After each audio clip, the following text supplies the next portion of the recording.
There's a global show of shame to discuss, and this time it is self-inflicted by the Nigerian Football Federation, as the International Federation of Professional Footballers have had to publicly instruct them to pay the Falcons what they owe them.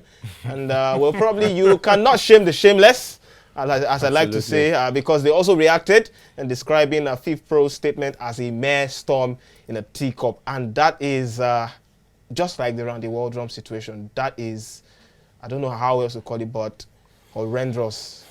A global show of shame. But where do we go from here? Okay, where we go from here, I don't think we're going anywhere, because this is not the first time this has happened. I remembered when in 2016, I think after the Women's Africa Cup of Nations, I can't remember where they played, the players, it was right there in Abuja, and they actually went to the front gate of the National Assembly. To protest. To protest. If you are having players who are supposed to represent your country going to the front of the legislative chamber of the country to protest something that what they are demanding for is probably not even up to a quarter of what those legislators are getting, I'm sorry, I don't think there can be anything that can be as worse than that. But we've seen these things play out over and over again. And I think if the NFF at least had some pride, or had some dignity, or had some reputation.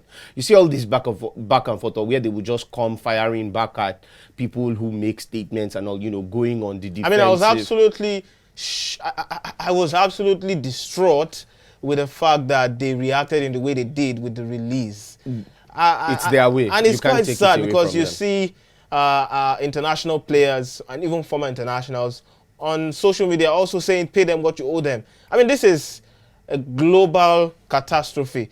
But we've seen this many times, haven't we? Yeah, I think we have. It's not new. Remember, let me take you back a little to 2004. Nigeria was at the Nations Cup, the Women's Nations Cup. They call it the AWC then in South Africa. Nigeria won. At the end of the day, they needed their money. They refused to board the flight, and the coach, Godwin Ezelian, was punished at the end of the day. He's not being paid his money as at $12,000 right now.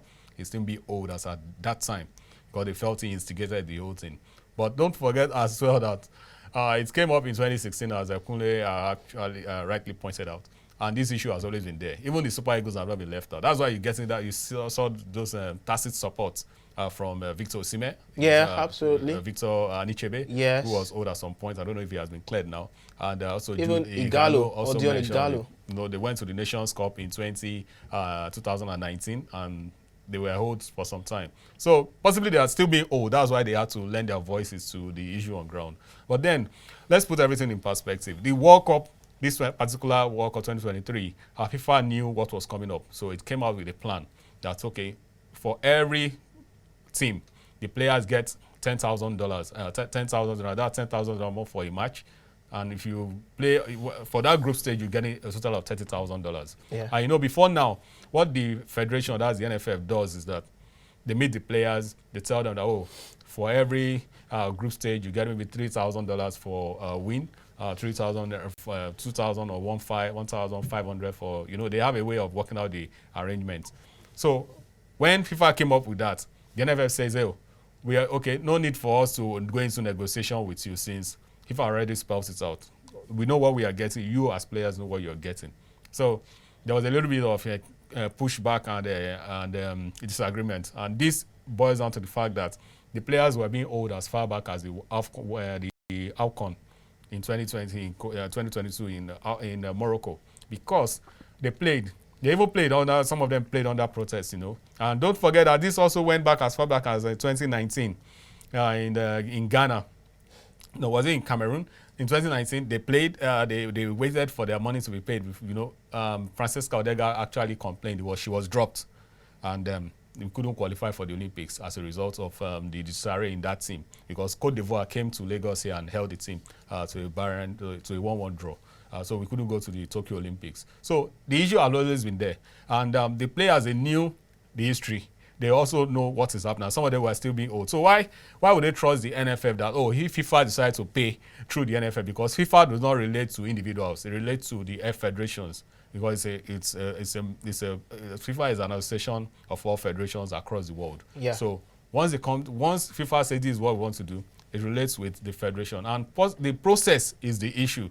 You know, let me just go a little back into basketball. Remember our basketball team, the Tigers? Yeah. They made a whole lot of issue. They were a big issue, a Storied global issue. issues. Yeah, involving the minister, the sport ministry, and the basketball federation on how they're going to pay their Olympics allowance and all that. At the end of the day, it has to do with TSA, the money being paid to the central bank, government policy, you know, bureaucratic and all that. At the end of the day, they were paid. So the Falcons, they also knew this was something like this is, you know, this is Nigeria. Things could come up. Government policies, individual policies, you know, could change things. So they wanted to get a clear path on how they're going to get their money without a few notes or a few figures. But apparently this is a recurring issue of absolute shame. It's absolutely ridiculous that this happens over and over again. But particularly the ladies, they've been fantastic in terms of character. They've focused on the tournament, albeit they have stopped at the round of 16. But shouldn't they deserve some kudos? I mean, they've been professional about their courage before the tournament, despite the fact that there were reports that they were going to boycott matches, and they eventually did not. But then also in the tournament, they played, gave their all, their sweat and blood, and then after the tournament, this comes out. But then they deserve all the credit, don't they? Yeah, they do. They do. Let me just highlight a little points in this. They do. If you remember their first pre-match before they played Canada, the conference was kind of dominated by questions of, are you going to boycott, as Rice pointed out? Yeah. Have you been paid and all that? And one of the players, Tony Payne, told the world that, don't worry, this is not this won't disturb us. And they went to play Canada. They drew the Olympic champions. The next game against the co-host Australia, they defeated them right before over 70,000 fans. Yeah. And they kept on going and they drew the fans. Remember that game against England? They were more like playing against the establishment because they got strange calls. Yeah, absolutely. Strange calls. Officiating was poor. Yeah, poor for them. Everybody saw it. Even the fans in that stadium, they had to kind of compel the central referee to take a second look through the VAR. I mean, thank God for VAR. Yeah, to rescind that decision. And unfortunately, or shockingly, the English player wasn't given even a card or a warning for simulation. So meanwhile, Nigeria got a similar call, even a clearer one, and she wasn't given a penalty. That's for Nigeria. So there were different issues. You know that these girls, they went there to play. They play against all kinds of things, but they were able to come out unscathed. And we just need to celebrate them. And in celebrating them, once FIFA pays this money after the tournament, the NFF knows that their backs are all against. Everybody, eyes are on them now. They cannot afford to slip up.